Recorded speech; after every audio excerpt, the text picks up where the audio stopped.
রহমত পূর্ণ হোক প্রভাত আমার, তাহাজ্জুদ আর ফজরের অভ্যাস আছে যার, রহমত পূর্ণ প্রভাত হয় তার। আলহামদুলিল্লাহি রাব্বিল আলামিন, আসসালাতু ওয়াসসালামু আলা সাইয়্যিদিল মুরসালিন, আম্মা বা'দু, আউযু বিল্লাহি মিনাশ শাইতানির রাজীম, বিসমিল্লাহির রহমানির রহিম। আসসালাতু ওয়াসসালামু আলাইকা ইয়া রাসূলুল্লাহ ওয়া আলা আলিকা ওয়া আসহাবিকা ইয়া হাবিবাল্লাহ। আসসালাতু ওয়াসসালামু আলাইকা ইয়া নবিয়াল্লাহ ওয়া আলা আলিকা ওয়া আসহাবিকা ইয়া নূরাল্লাহ। মাদানী চ্যানেলের দর্শক শ্রোতা, আলহামদুলিল্লাহ আবার উপস্থিত হয়েছি রহমতপূর্ণ প্রভাত অনুষ্ঠান নিয়ে। যে যেখান থেকে আমাদের অনুষ্ঠান দেখছেন, দূরে কিংবা কাছে, দেশে কিংবা প্রবাসে, সকল দর্শককে জানাই আন্তরিক মোবারকবাদ। নবী রাহমাত শাফি উম্মাত সাল্লাল্লাহু তাআলা আলাইহি ওয়াসাল্লামের আলিশান ফরমান, যে ব্যক্তি দৈনিক আমার উপর 50 বার করে দুরূদ শরীফ পাঠ করবে, কাল কিয়ামতের ময়দানে আমি তার সাথে মুসাফা করব।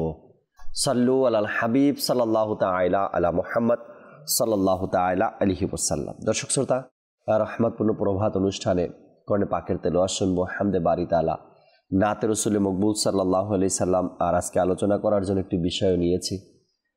আল্লাহ চাই ইনশাআল্লাহ তাবারক ওয়া তাআলা এই বিষয় সম্পর্কেও কিছু কথা বলার চেষ্টা করব কোরআন হাদিস থেকে, আর পাশাপাশি আপনাদের কল SMS-গুলো আমরা অ্যাড করার চেষ্টা করব আজকের অনুষ্ঠানে। চলুন, যে যেখানে আছি আমরা অনুষ্ঠানের শুরুতে ভালো ভালো নিয়ত সহকারে কোরআনে পাকের তেলাওয়াত শ্রবণ করি, এরপরে বিষয় জানাবো আপনাদেরকে। জি, তেলাওয়াত শুনিয়ে দিন। أعوذ بالله من الشيطان الرجيم. بسم الله الرحمن الرحيم. لقد حق القول على أكثرهم فهم لا يؤمنون. إنا جعلنا في أعناقهم أغلالا فهي إلى الأذقان فهم مقمحون. وجعلنا من بين أيديهم سدا ومن خلفهم سدا فأغشيناهم فهم لا يبصرون. صدق الله العظيم. সুবহানাল্লাহ, সুবহানাল্লাহ। আল্লাহ তাবারক ওয়া তাআলা কোরআনে পাকের যে আয়াতে কারিমাগুলো আমরা শুনলাম এবং এর তর্জমাও কিন্তু আমরা স্ক্রিনে দেখলাম, কানজুল ঈমান থেকে যে তর্জমা করা হয়েছে কানজুল ঈমানে। আল্লাহ তাবারক ওয়া তাআলা বান্দাকে কোরআনে পাকের মাধ্যমে যে আয়াতে কারিমা আমরা তেলাওয়াত করি বা পড়ি বা দেখি, বান্দাকে সংশোধন করছে, বান্দাকে ইবাদতের প্রতি যে কথায় যে কাজে বান্দা ইবাদতের প্রতি ধাবিত হবেন, এমন আয়াতে কারিমা কোরআনে পাকের মধ্যে বর্ণিত রয়েছে। অনেক সময় শুনবেন আপনারা, উলামা আহলে সুন্নাত বয়ান করছেন, কোরআনে পাকের তেলাওয়াত এর তর্জমা করছেন, যার মধ্যে ইবাদত না করলে শাস্তির কথা যে আয়াতের পাকের মধ্যে রয়েছে তা বর্ণনা করা হয়, যেন বান্দা এই আযাবের কথা শুনে যেন সে নিজের ইবাদতের মাত্রাকে বাড়াতে পারে। আবার কোরআনে পাকের মধ্যে এমন কিছু আয়াতে কারিমা রয়েছে যার মধ্যে বান্দা ইবাদত করলে তার প্রতিদান কি দিবেন আল্লাহ তাআলা, এর প্রতিদান কি রয়েছে, এ বিষয় সম্পর্কে ফজিলতের কথা, সওয়াবের কথা, জান্নাতের কথা, নিয়ামতের কথা, ইবাদত গুজার বান্দাদের জন্য যে নিয়ামত সমূহ আল্লাহ তাআলা রেখেছেন, যা প্রতিদান রেখেছেন, এর আলোচনাও কোরআনে পাকের মধ্যে এসেছে। যখন বান্দা এই আলোচনাগুলো শুনে তখন তার ইবাদতের মাত্রা সে বাড়িয়ে দেয়, তখন সে ইবাদতমুখী হয়ে যায়। তো এই জন্য কোরআনে পাকের তেলাওয়াত এবং তার তর্জমা কমপক্ষে প্রতিদিন কিছু না কিছু আমাদের জানা দরকার, করা দরকার, যেন কোরআনে পাক আমাকে কি বলছে এটা যেন আমি জানতে পারি। আজকে চমৎকার এক বিষয় নিয়েছি, যেহেতু কোরআনে পাকের তেলাওয়াতের শুরুতেই কথাগুলো বললাম। আমাদের সমাজের মধ্যে যদি বলি 1% মানুষ, 1% না, মানে নির্ধারিত কিছু পার্সেন্টেজ এমন আছে যে সকল ব্যক্তিরা, যে সকল মানুষ, যে সকল মুসলমান ইবাদতের মধ্যে ইস্তেকামাত, স্থায়িত্ব, অথবা যদি বলি ইবাদতের মধ্যে আপনার কন্টিনিউ যে ইবাদতের একটা বিষয় রয়েছে, এটা অনেকের মাধ্যমেই হয় না, অনেকের দ্বারাই হয় না। এটা থেকে যখন কোনো ব্যক্তি ফেল হয়ে যায়, ইবাদতের ক্ষেত্রে যখন কোনো ব্যক্তি ফেল হয়ে যায়, তখন তার সেই ইবাদত ধীরে ধীরে ছুটে যায়। উদাহরণস্বরূপ 5 ওয়াক্ত নামাজের ব্যাপারটা, যদি কোনো ব্যক্তি এটা প্রতিদিন 5 ওয়াক্ত নামাজ আদায় করতে না পারে, তখন বাকি ওয়াক্ত যেগুলো পড়তে পারে তাও ওটারও মোহাব্বত আসে না অন্তরে, এবং ধীরে ধীরে ওই বাকি ওয়াক্তগুলো ছুটে যায়। এভাবে জুমার নামাজ দেখেন, তাসবিহ তাহলিল দেখেন, দুরুদ ও সালাম দেখেন, ইবাদত যদি কন্টিনিউ করতে না পারে অথবা ইবাদতের মধ্যে যদি স্থায়িত্ব লাভ করতে না পারে, তখন তার জন্য এটা অনেক বড় বিপদ হয়ে দাঁড়ায়। ধীরে ধীরে আল্লাহ না করুক হাতছাড়া হয়ে যায় সব কিছু। দাড়ি দিয়েই যদি উদাহরণ দেই, হয়তোবা কারো কথায় বা সুন্নতে মোবারকার আলোচনায় ফজিলত শুনে দাড়ি তো রেখে নিয়েছে, আল্লাহ তাআলার পানা, ধোকায় পরে ধীরে ধীরে দাড়ি একটু আপনার কি করে, মানে ডিজাইন তো বলবো না, এটাকে বলে, শুরুতে বলে যে এলোমেলো হয়ে আছে, একটু সুন্দর করে নিলাম। সুন্দর করলো প্রথমবার, দ্বিতীয়বার বেশি বড় লাগতেছে আর একটু ছোট করে দিলাম, আল্লাহ তাআলার পানা। এর পরের বার যখন যায় তখন শরীয়তের হুকুমের বাহিরে চলে যায়, এক মুষ্টির ছোট হয়ে যায়। এরপরে যখন 2-4 জন এভাবে বলতে থাকে, ভাই আপনি এগুলো কি করছেন, দাড়ি ছোট কেন করতেছেন আপনি, এক মুষ্টি ছোট হয়ে গেছে, এই চতুর্দিক থেকে শব্দগুলো যখন আসতে থাকে তখন সে অভ্যস্ত হয়ে যায় যে মানুষ এগুলো বলে। এরপর আল্লাহ তাআলার পানা এমন একটা সময় চলে আসে তার মুখে দাড়ি শরীফের নিশানাও থাকে না।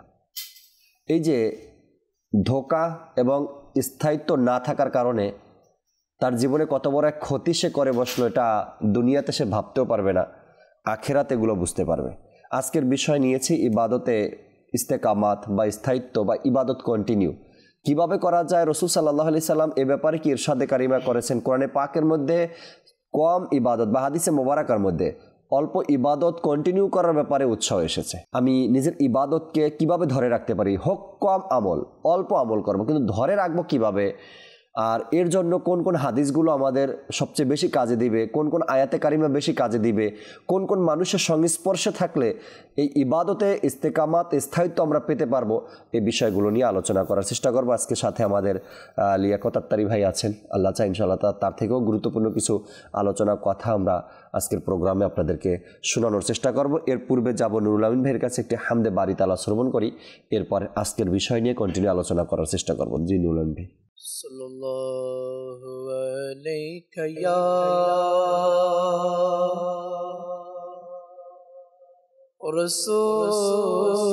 রাসূলুল্লাহ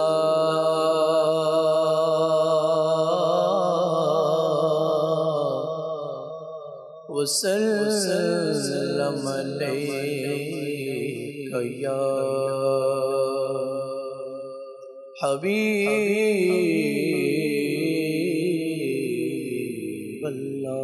সাল্লাল্লাহু আলাইকা ইয়া রাসূলুল্লাহ ওয়া সাল্লাম আলাইকা ইয়া হাবিবাল্লাহ।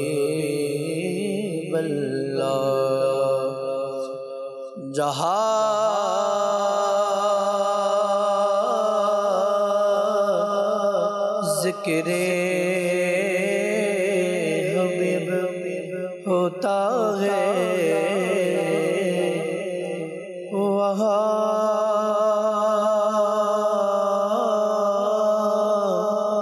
रहमतों का नुज़ूल होता है। जहाँ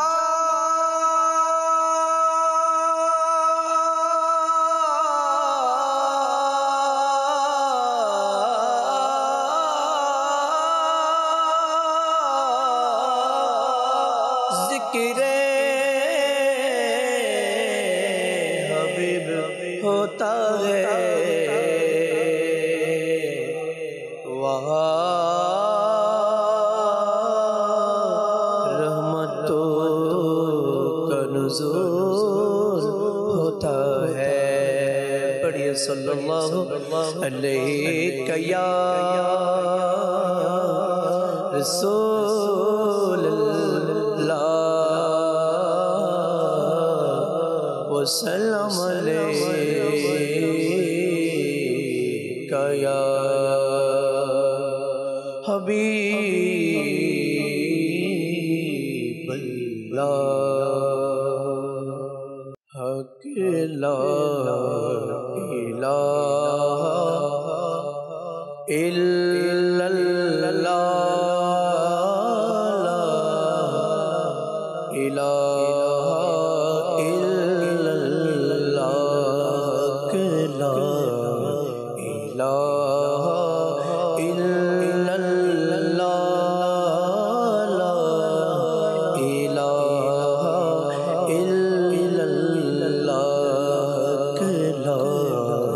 الہ الا اللہ لا الہ الا اللہ حسبی ربی جل اللہ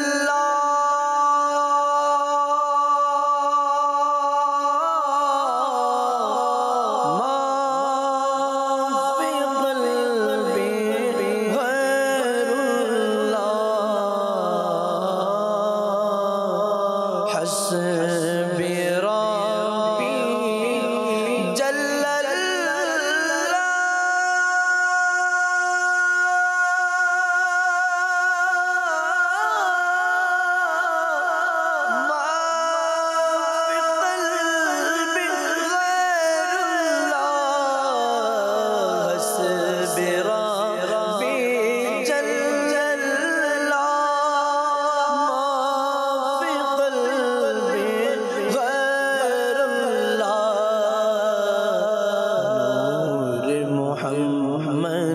صلی اللہ الہ الا اللہ لا الہ الا اللہ لا الہ الا اللہ لا الہ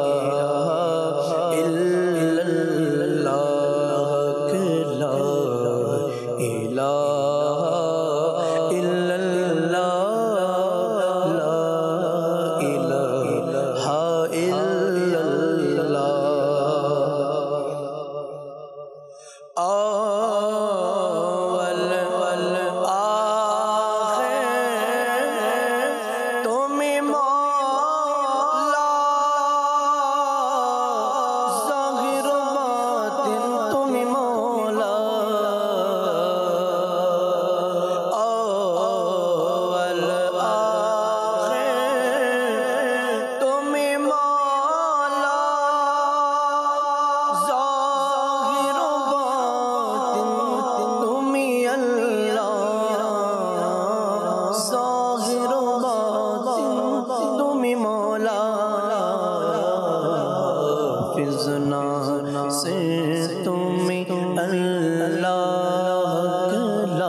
সুবহানাল্লাহ, সুবহানাল্লাহ।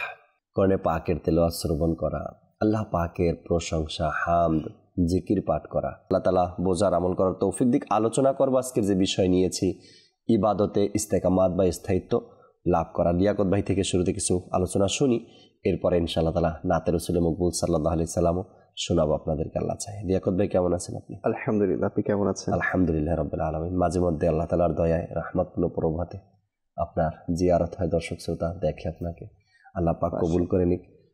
আজকের যে বিষয় ইবাদতে স্থায়িত্ব, ইস্তেকামাত। জি, ইস্তেকামত, মাশাআল্লাহ। ইস্তেকামত এটার অর্থ হচ্ছে অটলতা, অটলতা, স্থায়িত্ব। যদি আমরা সফলতা অর্জন করতে চাই, সেটা দুনিয়াবি হোক বা দিনই হোক, তাহলে অটলতা এটা খুবই জরুরি। জি, কোনো কাজের মধ্যে, কোনো ইবাদতের মধ্যে যদি অটলতা না থাকে, জি, তাহলে সেই ইবাদত লং লাস্টিং হয় না। হয়তোবা দেখা যায় 2 দিন 3 দিন আমরা করলাম, কিন্তু এরপরে আমরা সেটা আর করতে পারি না, অটলতা না থাকার কারণে বা বিভিন্ন শয়তানি ওয়াসওয়াসার কারণে। তো অটলতা এটা কতটুকু জরুরি, এবং অটলতা থাকলে বান্দাকে আল্লাহ তাআলা কোত্থেকে কোথায় নিয়ে যায়, একটি ঘটনার মাধ্যমে শুনবো। জি। হযরত সাইয়্যিদুনা ইবনে আব্বাস রাদিয়াল্লাহু তাআলা আনহু একটি ঘটনা এভাবে বর্ণনা করেন। আল্লাহ রাসূল সাল্লাল্লাহু আলাইহি ওয়াসাল্লামের একজন সাহাবিয়া, ওনার নাম হচ্ছেন হযরত উম্মে শরীক আসাদিয়া রাদিয়াল্লাহু তাআলা আনহা। উনি মক্কায় থাকতেন। আচ্ছা। তো ওনার অন্তরের মধ্যে যখন ইসলামের নূর প্রবেশ করলো, তো উনি মুসলমান হলেন। মুসলমান হওয়ার পর উনি নিয়ত করলেন যে উনিও বাকি যারা ওনার গোত্রের মধ্যে মহিলারা আছে, এনাদেরকে গিয়ে নিয়ে ইসলামের দাওয়াত দিবেন, ইসলামের কথা বলবেন। তো উনি যখন ইসলামের দাওয়াত দিতে লাগলেন, মাশাআল্লাহ, ওনার ইসলামের দাওয়াত শুনে অনেকে মুসলমানও হলো। কিন্তু যারা মক্কার অমুসলিম ছিল, তো তারা যখন জানতে পারলো যে হযরত উম্মে শরীক আসাদিয়া রাদিয়াল্লাহু তাআলা আনহা উনি ইসলামের দাওয়াত করছেন, প্রিচিং করছেন, তো ওনারা ওনাকে ধরলেন, ধরে বললেন যে যদি আপনার গোত্রের প্রতি আমাদের সম্মান না থাকতো, তাহলে আপনাকে কঠিন শাস্তি দিতাম। আল্লাহ। ওই মক্কার মুসলিমরা ওই মহিলা সাহাবিয়াকে বলছেন। তো এরপরও ওনাকে অনেক শাস্তি দেয়া হলো, কঠিন শাস্তি না দিলেও অনেক ধরনের শাস্তি দেয়া হলো। যেমন কিতাবের মধ্যে এসেছে যে ওনাকে উটের উপর আরোহণ করিয়ে দেয়া হলো, এমনকি ওনাকে 3 দিন পর্যন্ত খাবার দেয়া হয়নি। এমন অবস্থায় ছিল যে উনি না খাবার পেতেন না পানি। আবার অনেক সময় এমনও হয়েছে যে উনি মাটিতে কি হচ্ছে, মাটিতে কি বিচরণ করছে, এটারও কোনো খবর পেতেন না। আল্লাহ। এরপর এমনও দেখা গেছে যে ওনার উপরে এমন টর্চার করা হয়েছে, এমন নির্যাতন করা হয়েছে যে মক্কাবাসীরা যখনই কোথাও অবস্থান করত, তখন ওনাকে রোদের মধ্যে, কড়া রোদের মধ্যে বেঁধে দেওয়া হতো, এবং যারা অমুসলিম ছিল ওরা গাছের ছায়ার নিচে বসে থাকতো, ওনাকে রোদের মধ্যে বেঁধে রাখা হতো। এরকম যেতে থাকলো, ওনার উপর অত্যাচার এটা চলতেই থাকলো। তো একসময় দেখা গেল যে উনি একটা শীতলতা অনুভব করলেন। আল্লাহ। শীতলতা অনুভব করলেন, প্রশান্তি অনুভব করলেন। ওই মহিলা সাহাবিয়া হযরত উম্মে শরীক আসাদিয়া রাদিয়াল্লাহু তাআলা আনহা, তো দেখলেন যে হঠাৎ একটা পানির বালতি তো ওনার কাছে এসেছে, এবং সেখান থেকে উনি কিছু পানি পান করেছে। সুবহানাল্লাহ। এটা আবার চলে গেছে, আবার ওই পানির বালতি বা কলসি যাই হোক, সেটা ওনার সামনে এসেছে, উনি পানি পান করেছে, আবার চলে গেছে, আবার এসেছে, আবার পান করেছে। তো এভাবে করতে করতে ওই বালতিটা ওনাকে আবার দিয়ে দেয়া হলো। তো যখন ওই মক্কার অমুসলিমরা জাগ্রত হলো, ওনারা তো গাছের ছায়ার নিচে আছে, ইনি তো কড়া রোদের মধ্যে, তো ওনাকে একটু রিফ্রেশ অবস্থায় দেখতেছে না, যে এতদিন তো একেবারে মানে পানি নাই, খাবার নাই, জীর্ণ শীর্ণ, এখন এত উনি মানে এত ফ্রেশ দেখাচ্ছে কেন? তো ওনাকে জিজ্ঞেস করলো, আপনি এত ফ্রেশ কেন? আপনি কি আপনার হাত পায়ের শিকল খুলে আমাদের মস্ক থেকে কোনো পানি পান করেছেন কিনা? বললো না, আমি আপনাদের মস্ক থেকে পানি পান করিনি, এই ঘটনা আমার সাথে হয়েছে।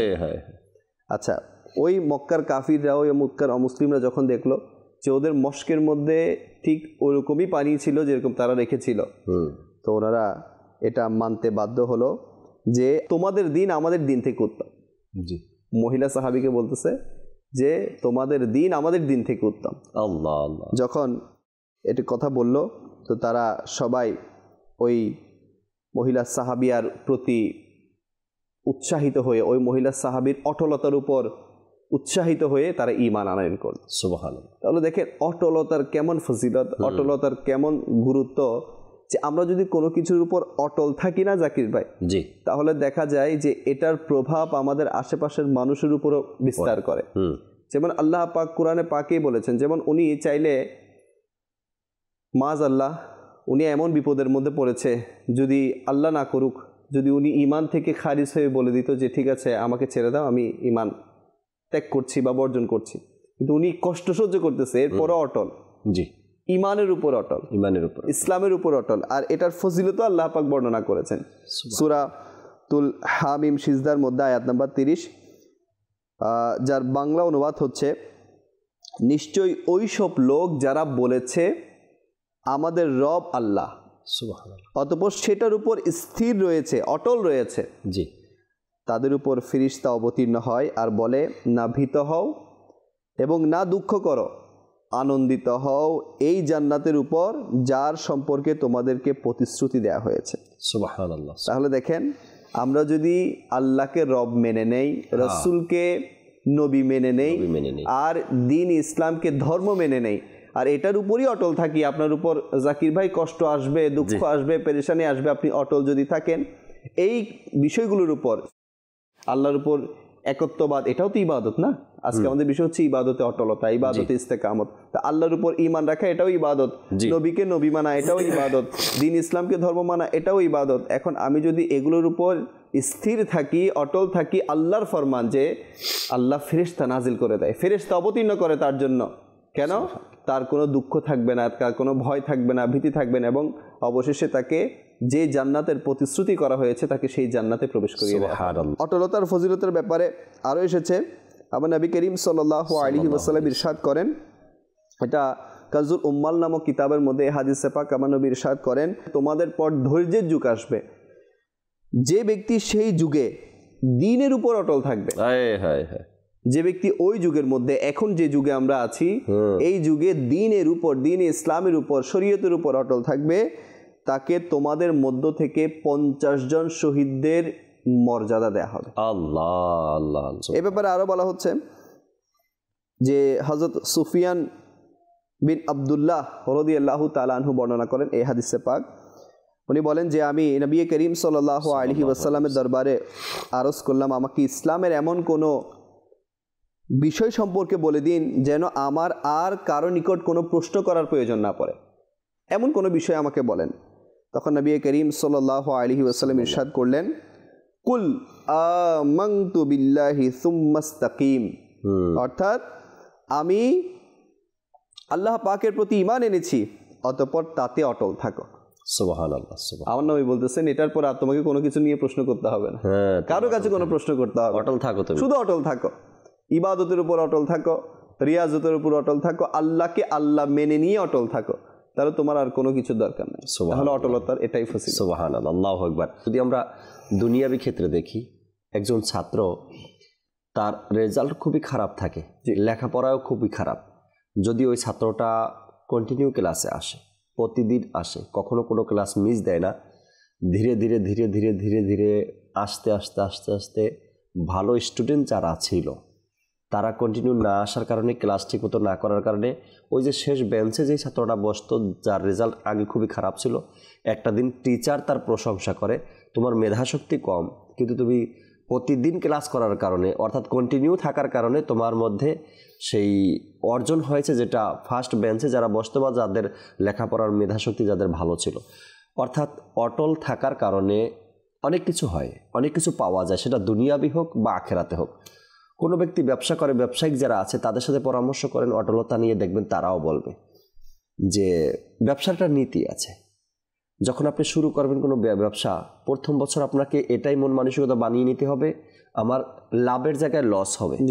দ্বিতীয় বছর আপনার এমন মন মানসিকতা বানিয়ে রাখতে হবে, দ্বিতীয় বছর আপনি লাভও পাবেন না, লসও পাবেন না, সমান সমান থাকতে হবে আপনাকে। তৃতীয় বছর গিয়ে আপনাকে লাভের মুখ দেখতে পারবেন আপনি। অটলতা। প্রথম বছর যখন শুরুতেই লস হওয়া শুরু করলো, তখন সে যদি এখান থেকে মুখ ফিরিয়ে নেয়, হতাশ হয়ে না আমার দ্বারা হবে না বা আমিটা পারবো না, হতাশ হয়ে যায়, তখন এই যে তৃতীয় বছরে সে 3 বছরের পরে যে সে লাভটা দেখলো, এটা আর সে কখনো দেখতে পাবে না। এটাই স্বাভাবিক ব্যাপার। ছোটবেলায় আপনার বাচ্চা, আমার বাচ্চা, সবার বাচ্চা কম বেশি কান্না করে। এখন যদি অধৈর্য হয়ে যায়, কান্না করার কারণে যদি বলে না এমন সন্তান, তো অভিযোগ তোলা বা তাকে ধমক দেওয়া, ছোট শিশুকে ধমক দেওয়া, তো পরবর্তীতে সে আপনার কান্না থামানোর মাধ্যম হয়ে যায়, সন্তান মা বাবার কান্না থামানোর মাধ্যম হয়ে যায়। আর আপনি ছোটোবেলায় যদি তার একটু কান্না সহ্য না করেন, তো এই অটলতা দুনিয়াবি উপকারিতা এবং আখেরাতের উপকারিতা। সাহাবা একরাম আলাইহিম রিদওয়ানদের অবস্থা দেখেন। সিদ্দিক আকবর রাদিয়াল্লাহু তাআলা আনহুর সেই ঘটনা কে না জানে মুসলমানের মধ্যে। হুজুর সাল্লাল্লাহু আলাইহি সাল্লাম বললেন যে আমি তোমাকে নিয়ে হিজরতে যাব। কেমন অটলতা ছিল! 6 মাস কিতাবের মধ্যে বর্ণিত, প্রায় 6 মাসের মতো সিদ্দিক আকবর রাদিয়াল্লাহু তাআলা আনহু না ঘুমিয়ে রাত অতিবাহিত করছেন, কখন জানি আমার রসুল ডাকে। এটা কি অটলতা না? এর চাইতে আর কোন বড় অটলতা দেখতে চান আমার নবীর হুকুমের উপরে? আমার নবী বলেন, হ্যাঁ আবু বকর, আমি তোমাকে নিয়ে হিজরতে যাব। কবে যাব, কখন যাব, কোন টাইমে, দিনে রাতে কিছু বলেননি। দিন রাত 24 ঘন্টা সিদ্দিক আকবর রাদিয়াল্লাহু তাআলা রেডি আমার নবীর সাথে হিজরতে যাওয়ার জন্য। কেমন অটলতা দেখেন! একবার তো চিন্তা করি যে আমাদের অটলতা কোথায় আর তাদের অটলতা কোথায়। আমরা যদি কখনো ভাগ্যক্রমে একদিন তাহাজ্জুদ নামাজ পড়ি, তো বাকি আর 6 মাসে কোনো খবরই থাকে না। অটলতা তাদেরও, অটলতা আমাদেরও। কখনো যদি কোরআন পাকের তেলাওয়াতের ফজিলতের কথা শুনি, তো একদিনে বসে একসাথে বসে এক পারা পড়েনি, এরপরে আর আমাদের পুরো বছরে খবর থাকে না। রমজান আসলে যদি আবার দুই একজনের মনে পড়ে যায়। তো এই অটলতার তাদেরটা দেখেন, তারা কেমন ছিল। আলী রাদিয়াল্লাহু তাআলা আনহু ইবাদতের ভিতর যে তার মন মানসিকতা, তীর লাগলো তার শরীরে, তো কেউ পরামর্শ দিল এই তীর এখন ছুটানো যাবে না তার শরীর থেকে। সে যখন নামাজে দাঁড়াবে তখন তার থেকে এটা সম্ভব। যখন নামাজে দাঁড়ালেন, তো সাহাবা একরাম সেই তীর তার বডি থেকে, তার শরীর থেকে নিয়ে নিলেন। সালাম ফিরানোর পরে জিজ্ঞাসা করলেন ওটার কি হলো? বললেন আপনি যে নামাজে ছিলেন এর মধ্যে আমরা অপারেশন করে নিয়েছি। কেমন অবস্থার মধ্যে তারা অতিবাহিত করতো! অটলতা কাকে বলে? এরকমের অসংখ্য হাদিসে মোবারকা যদি দেখি সাহাবা একরামের অটলতার ব্যাপারে, যে তারা আমার রসুলের হাদিসের উপরে, আমার রসুল হুকুমের উপরে, আল্লাহ তাআলার হুকুমের উপরে আমল করার জন্য কতটা অটল ছিল যে করতেই হবে বা করবই আমরা। এখন পর্যন্ত উম্মতে মুহাম্মাদের দিকে তাকান, আল্লাহ তাআলা কবুল করুক। লিয়াকত ভাইরও একের অধিকবার যাওয়া হয়েছে যে হুজুর সাল্লাল্লাহু আলাইহি ওয়াসাল্লাম মদিনাতুল মুনাওয়ারা থেকে প্রতি শনিবারে যে মসজিদে যাওয়া আসা, মসজিদে কোবায় যেতেন।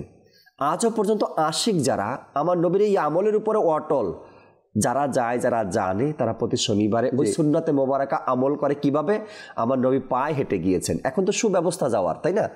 ওই জমানায় তো সুব্যবস্থা ছিল না, যানবাহন ছিল না, কিন্তু এখন থাকার পরেও সেই সুবিধা সেটা ভোগ করছেন আশিক রাসূল। বলে যে না, পায়ে হেঁটেই যাব। আমার নবী পায়ে হেঁটে এখান থেকে মসজিদে কোবায় গিয়েছেন। তো এই যে এটার নাম অটলতা। এখন আপনি কখনো ধরলেন, কখনো ছাড়লেন, কখনো করলেন, কখনো করলেন না। আজকে করব, কালকে ছেড়ে দেবো, কালকে করব, পরশু ছেড়ে দেবো, এটার নাম অটলতা না।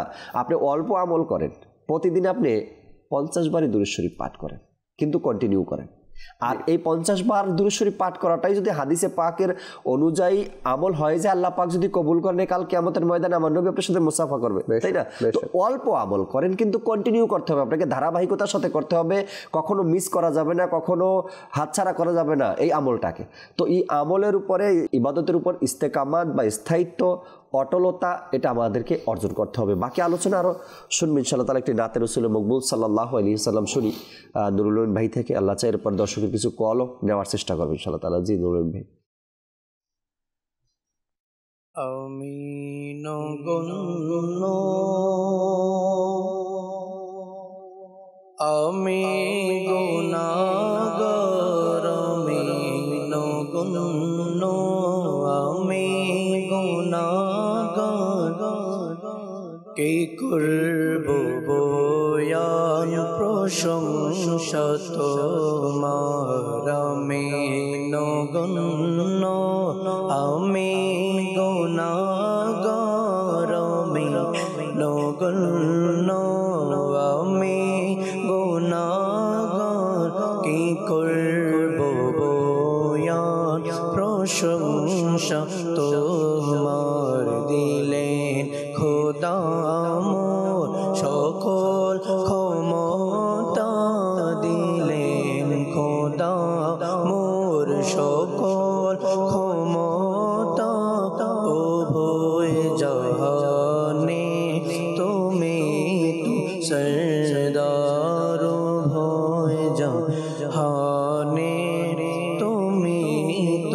সদা খোঁজে যদি কেউ তোমার উপমা সারা দুনিয়া কোথাও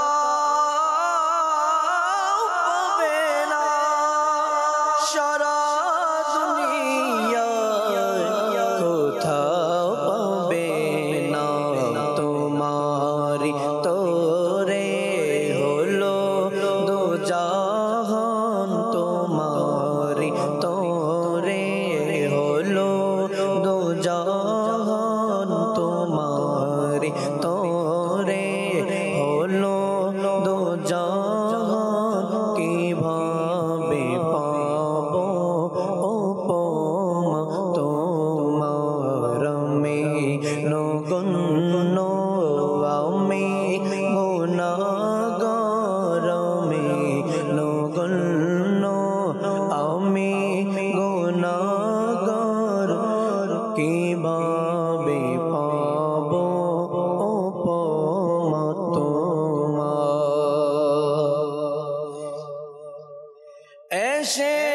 এসেছি ভবে তোমার জন্য জীবন মরণ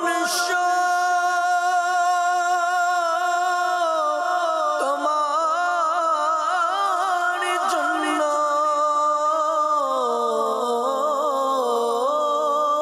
জীবন মরণ তোমার জন্য আমি নগণ্য তুমি অনন্য আমি নগণ্য তুমি অনন্য আমি ভিখারি তুমি যে সরদার আমি নগণ্য আমি গুনাহগার আমি নগণ্য আমি গুনাহগার কি করব বয়ান প্রশংসা তোমার দিলেন খোদা মোর সকল ক্ষমতা দিলেন খোদা মোর সকল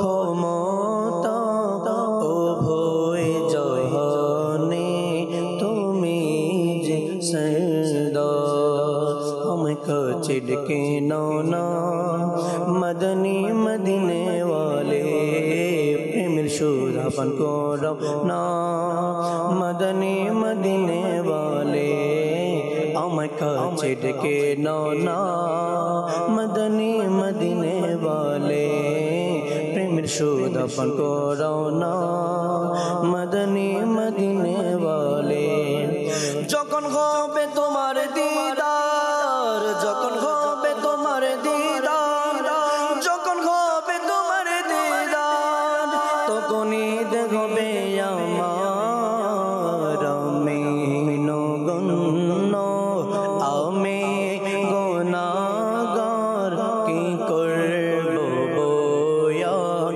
প্রশংসা তোমার মুখে যত দিন থাকি বেজবান দেখে যত দিন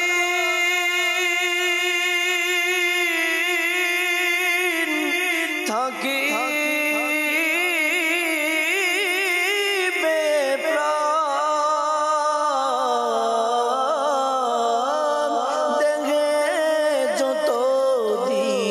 থাকিবে প্রাণ তোমার গুণগান করিব বয়ান তোমার গুণগান করিব বয়ান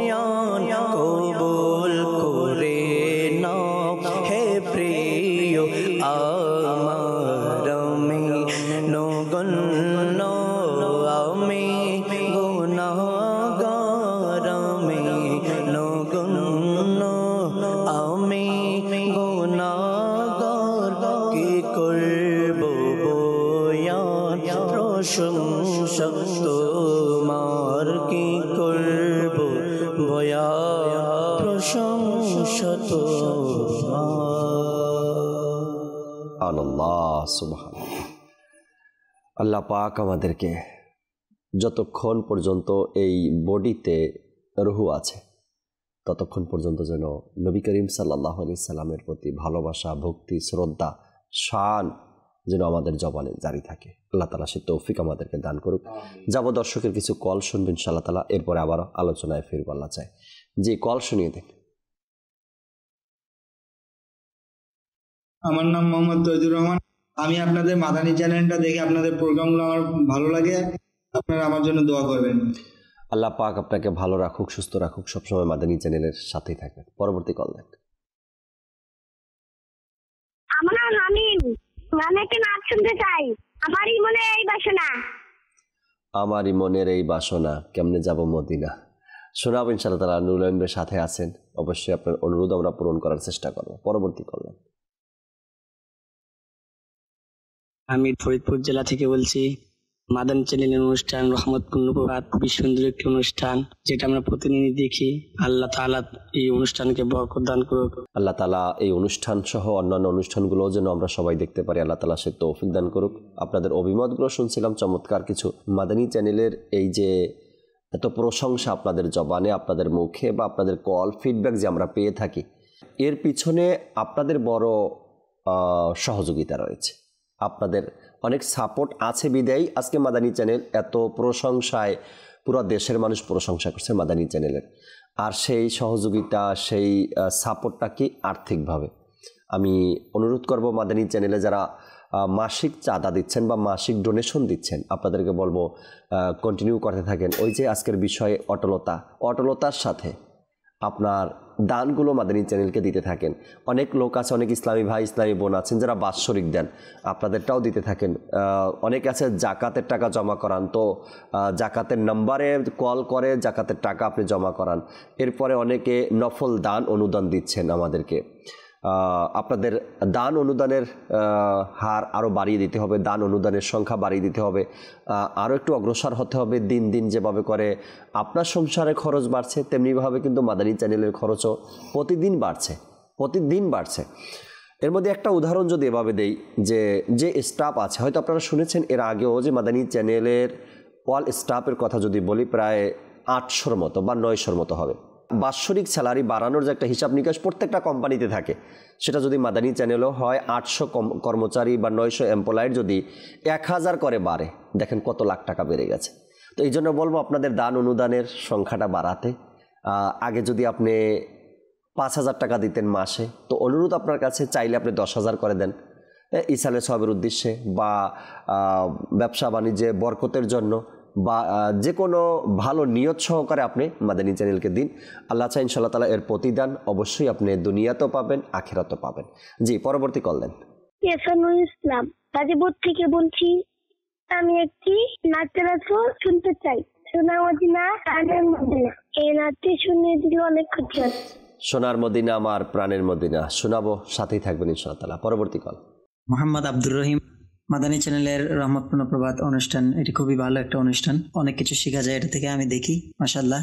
আর আমার পরিবারের অনেকে দেখে। আমার জন্য দোয়া করবেন। মাদানী চ্যানেলের শুভকামনা রইল। মাশাআল্লাহ, আল্লাহ তাআলা আপনাকেও ভালো রাখুক, সুস্থ রাখুক। যেভাবে করে দিনের খেদমত করে যাচ্ছেন আপনি, আল্লাহ তাআলা আরও আপনার থেকে দিনের কাজ নিয়ে নিক। পরবর্তী কল দেন। আমার নাম মোহাম্মদ নোমান, রহমতপূর্ণ প্রভাত থেকে একটি নাতের রাসূল শুনতে চাই। সেটি হলো, নাতের রাসূল লিখছি আমি সবুজ গম্বুজ দেখে দেখে। সুবহানাল্লাহ। নুরুল আমিন ভাই যদি থাকে আপনার কাছে অবশ্যই শোনাবেন আমাদেরকে। পরবর্তী কল দেন। আমার নাম মেহেদি হাসান ওয়ালিদ। আমি পঞ্চগড় কামারপাড়া থেকে আরজ করছিলাম। আমি এখন মাদানী চ্যানেল বাংলা রহমতপূর্ণ প্রভাত দেখতেছি, আমার খুব ভালো লাগে। আমি একটি নাচ শুনতে চাই। নাচটি হলো, তুমি খোদার প্রিয় হাবিব, তুমি শ্রেষ্ঠ সেরা। শুনিয়ে দিলে খুব খুশি হব। যদি সম্ভব হয় এই কালামটাও আপনাদেরকে আমরা শোনানোর চেষ্টা করবো ইনশাআল্লাহ তাআলা। কন্টিনিউ আপনার কল আসতেই থাকে আমাদের প্রোগ্রামে, কোনো না কোনো অনুষ্ঠানে প্রতিদিন আপনার কল থাকেই। আল্লাহ তাআলা ভালো রাখুক আপনাকে, আপনার পরিবারকে। দোয়া রইল আপনার জন্য। আজকের যে বিষয় নিয়েছি আমরা, ইবাদতে ইস্তেকামাত বা অটলতা, আলোচনা শুনছিলাম। ইবাদতের পাশাপাশি লিয়াকত ভাই, সকল কাজেই কিন্তু অটলতা দরকার, তাই না? আমি যদি মাঝখানে উদাহরণ দিচ্ছি, আমরা এখন 6 ফ্লোরে বসা আছি, অটলতার সাথে যদি আমি এই পর্যন্ত আসতে না পারতাম তবে হয়তো বা প্রোগ্রামে বসতেও পারতাম না। একটা ছোট্ট উদাহরণ এটা দিলাম। দেন আবার আমাকে এখান থেকে বের হতে হবে, 6 ফ্লোর থেকে যদি সিঁড়ি দিয়ে না অটলতার সাথে না যাই নিচে, তবে হয়তো আমি নিজের গন্তব্যে পৌঁছাতেও পারবো না, অন্য গন্তব্যে পৌঁছে যাবে। হ্যাঁ, অন্য গন্তব্যে পৌঁছে যেতে হবে আমাকে। উদাহরণ দিচ্ছি, যদি আমি সিঁড়ির মধ্যে হোঁচট খেয়ে পড়ে গেলাম বা অলসতা করে আমি 3rd ফ্লোরে গিয়ে বসে গেলাম, তবে আর আমার গন্তব্যে পৌঁছানো হলো না। এই জন্য দুনিয়াবি হোক বা আখেরাতের হোক, প্রত্যেকটা ক্ষেত্রেই আপনাকে অটলতা খুঁজতে হবে যে আমি কিভাবে স্থায়িত্ব লাভ করব এই কাজের মধ্যে বা এই কাজে। আমি অনেক মানুষকে দেখা যায় চাকরির ক্ষেত্রে, জবের ক্ষেত্রে স্থায়িত্ব নাই, মানে ঘুরে, আজকে এই কোম্পানিতে 3 মাস, কালকে ওই কোম্পানিতে 6 মাস, পরের দিন ওই কোম্পানিতে 9 মাস, কখনো তার আপডেট আপনি পাবেন না। কেন পাবেন না? স্থির না, সে কোথাও স্থির না, কোথাও অটল না। এই দুঃখে আছি, কষ্টে আছি, আসলে জি, এই সকল মানুষের দ্বারা আসলে সংসারেও অশান্তি বেশি, কেননা সে এক জায়গায় টিকে না। এক জায়গায় না টিকার কারণে সে তার মন চাই যে কখনো এখানে, কখনো ওখানে, কখনো এখানে, কখনো ওখানে।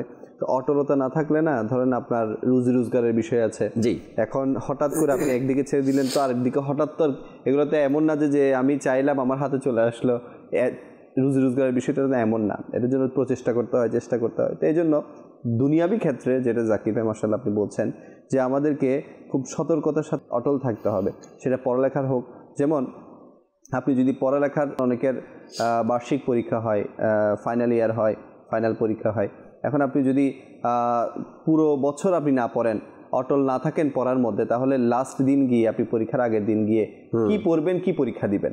তাহলে অটল না থাকার কারণে আপনি ওই দিন আসলে দেখবেন অনেক ছাত্র পরীক্ষার আগের দিন আফসোস করিস, আমি যদি টানা 3 মাস পড়তে পারতাম, টানা 6 মাস পড়তে পারতাম, ওই দিনই তার আফসোসটা হয়। তো আফসোসটা আমরা পরবর্তীতে করার চেয়ে আগে করি না, যে আমি যদি প্রতিদিন যদি 1 ঘন্টা করেও পড়ালেখার সময় দিই, তাহলে আমার কতগুলো পড়া আমার মানে শেষ হয়ে যাবে, কতগুলো পড়ালেখা আমার কভার হয়ে যাবে। ঠিক তেমনি আমরা দুনিয়াবি ক্ষেত্রে, সাংসারিক ক্ষেত্রে, ব্যক্তিগত ক্ষেত্রে, কাজের ক্ষেত্রে আমরা দেখি, যদি আমরা আজকের কাজ কালকের জন্য জমিয়ে রাখি, কালকের কাজ পরশু দিনের জন্য জমিয়ে রাখি, তাহলে 5 দিন পরে গিয়ে, সপ্তাহখানিক পরে গিয়ে আমার মাথায় একটা বার্ডেন হয়ে যাবে, এতগুলো কাজ আমি কীভাবে করব।